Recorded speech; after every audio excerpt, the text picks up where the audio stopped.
সকাল হলেই একটাই চিন্তা, কি রান্না হবে, কি দিয়ে কি রান্না হবে। আজকে রান্না করব পেঁপে দিয়ে মুরগির মাংসের পাতলা ঝোল।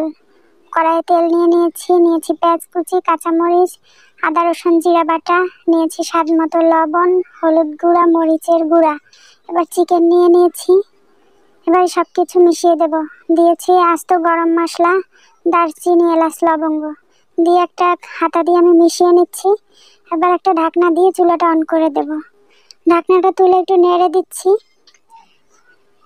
দেখুন চিকেন থেকে বেশ অনেকটা পানি বের হয়েছে। এই পানিটা দিয়ে আমি চিকেনটা কষে নেব ভালোভাবে। উল্টে পাল্টে আমি চিকেনটা কষে নিচ্ছি একটু সময় নিয়ে।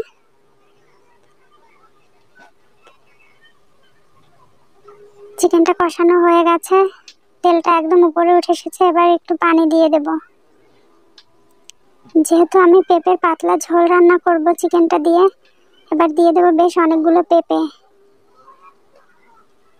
পেঁপেগুলো আমি আলুর মতো করে কিউব কিউব করে কেটে নিয়েছি। আপনারা চাইলে এর চাইতে বড় একটু পিসও করতে পারেন, তবে ছোট ছোট পিস হলে আমার কাছে ভালোই লাগে। পেঁপেগুলো দিয়ে আবার নেড়েচেড়ে আর একটু কষিয়ে নেব মাংসের সাথে পেঁপেগুলো।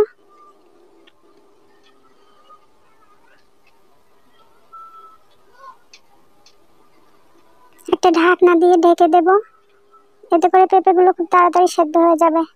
ঢাকনাটা তুলে আমি আর একটু নেড়েচেড়ে নিচ্ছি।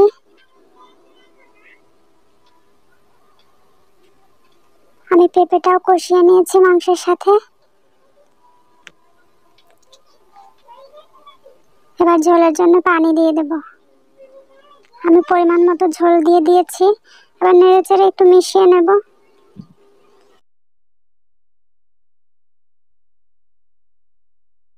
একটা ঢাকনা দিয়ে দেব। ঢাকনা দিয়ে আমি 15-20 মিনিট মতো রান্না করে নেব। আমি 15 মিনিট মতো রান্না করে নিয়েছি। চুলাটা মিডিয়াম লো আঁচে রেখেই আমি রান্নাটা করেছি।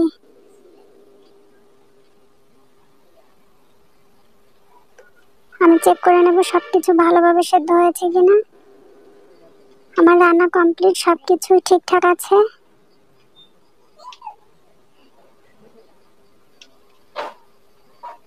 চুলাটা বন্ধ করে দেব বা নামিয়ে নেব। পেঁপে দিয়ে মুরগির মাংসের এই পাতলা ঝোলটা খুবই মজার হয়। ভাত কিংবা রুটি আপনি যার সাথেই খান না কেন, খুবই মজার একটা রান্না। এবং পেঁপে খুবই ঠান্ডা খাবার, পেট ঠান্ডা থাকে। আমি অন্য একটা পাত্রে ঢেলে নিচ্ছি। দেখুন দেখতেও কতটা লোভনীয় হয়েছে।